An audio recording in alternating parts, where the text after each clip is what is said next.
You're listening to Lead Through Strengths, where you'll learn to apply your greatest strengths at work.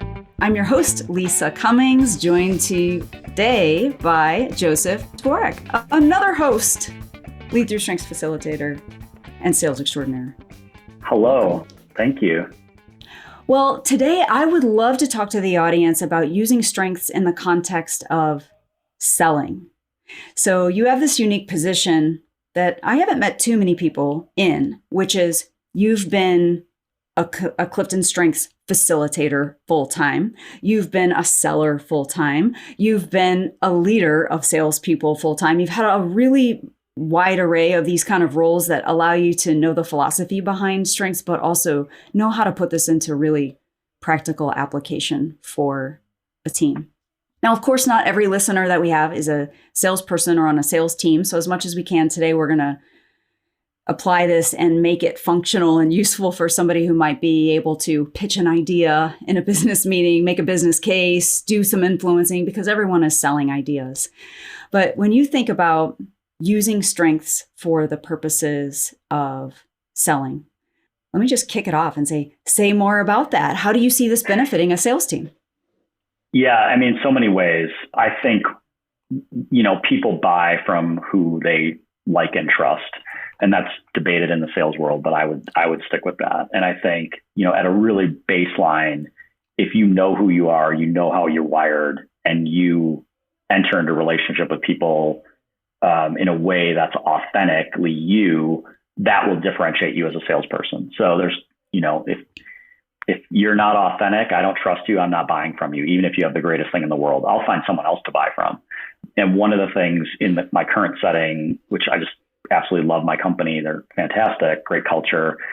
We from the top have been modeled to say, we may or may not be a fit for you. If we're not, there's no drama with that. If we are, great, let's keep talking. We know you have options. You could build something yourself. You could outsource. You could look at a solution like ours. And we try to do that from up front to say, we're not here to push anything on you that doesn't work. Our projects take sometimes a year, sometimes 4 months, sometimes a year, and they're with multi-billion-dollar companies. And so it's very untransactional that way. And if we're in a competitive situation, which we often are, if other people are selling in competition with us and they are not those things, we will stand out. And so I think even at a baseline, if you're just, I know my strengths, I'm authentic in that, and I'm really upfront, that can help. And I think obviously, like you mentioned, that can apply to people who are not in sales roles, just being authentic and being you. So I hope I answered your question, Lisa, but that's what I think about.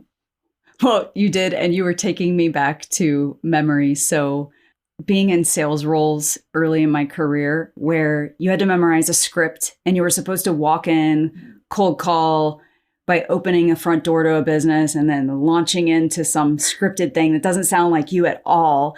I remember it felt so awkward until I decided to just discard that and do my thing. In the first few months of a role where I was asked to do that in a sales role, I worked next to a mall, like old-fashioned malls that you could walk into, all the stores.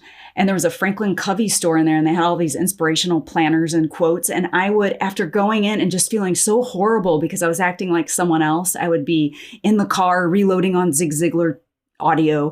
And then I would be going to the Franklin Covey store to try to re-energize myself with quotes and inspiration because it was such a draining effort. But of course, it's all misplaced. Like looking back on it from the future, of course, I can see, of course, it was really draining because I was using someone else's words, someone else's approach. Nothing about it felt right for me. And when someone receives you being disingenuous, I wasn't being that in a skeezy way, but just like not me, they felt it. They felt my awkwardness. It makes them not trust me. Everything goes wrong about it.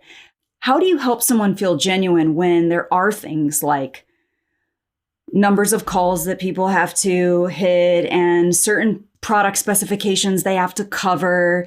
And, different companies have different type of requirements, but how does that come in where they can still honor who they are, but they can also honor some of the requirements that the company might have of them? It's a really good question. I think I would answer it two ways. One, I think if you hire the right people, that's not super hard.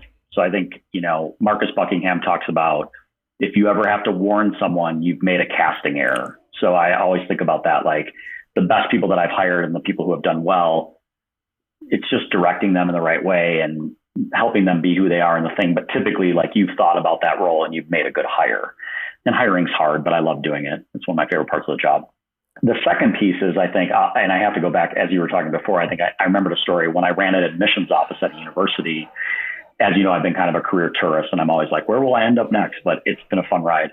But when I was working in an admissions office in the university, I remember one time my associate director was trying to get a lot of calls made to invite people to an open house. And she was enlisting people who normally didn't help us with, more client facing things. And she was asking one of our office interns who was really introverted and really not wired for influence with people, more really organized, really productive. But she was like, hey, so-and-so, you're going to make these calls. And I remember I came back and this person was doing their darndest to make the calls, but they were reading a script. So they'd given them a script and, they did all the thing.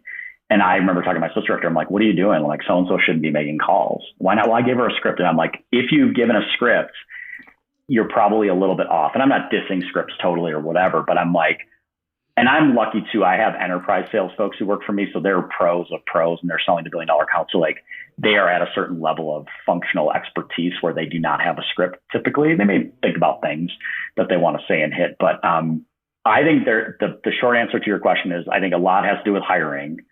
And then I think you need to give people, I'm very results oriented as a manager. So I give people different paths that they can choose to get to those results where it doesn't have to be a formula that they follow. And I think not everyone does that, but that's my, kind of where I come at it from, which then allows for who their strengths are in those different paths to get to the results.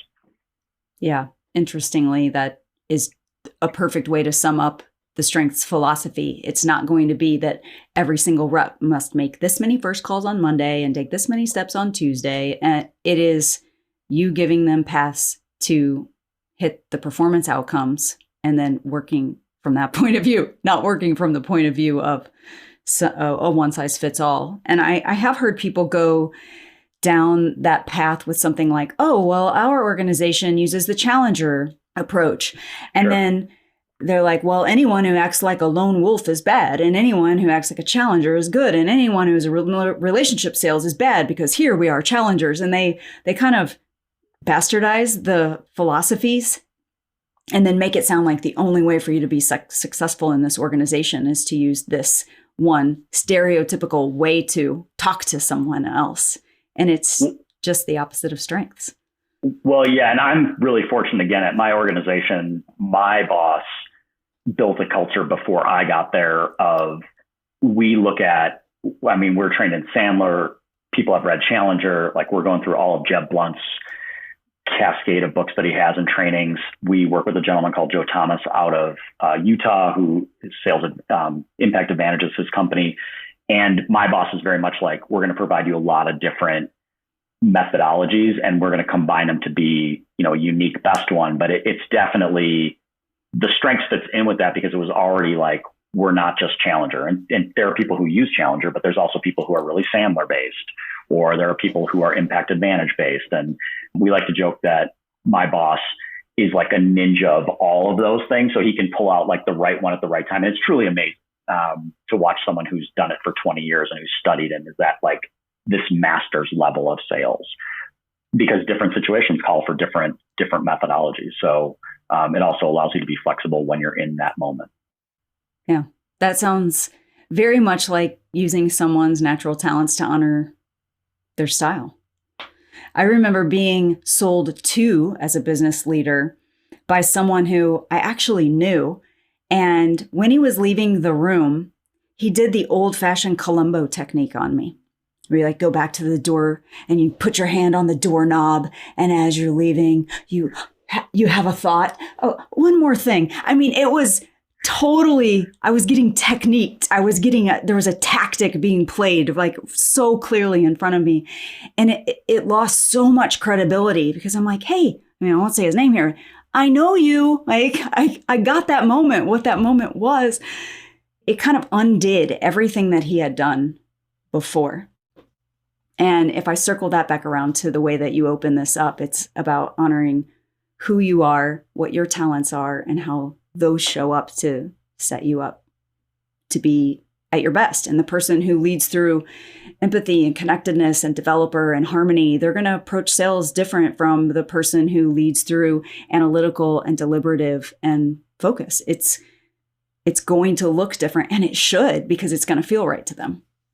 Yeah. And, and one thing that I've appreciated getting back into, full-time sales in the software world is sales is one of the hardest jobs. It's not, I don't know that it's one of the most complicated jobs. I think it's one of the hardest jobs, because you're being a consultant, you're being a project manager, you're being a coach. Sometimes you're being a sounding board, especially with the enterprise level sale, where you're dealing sometimes with 50 people in the course of a sale.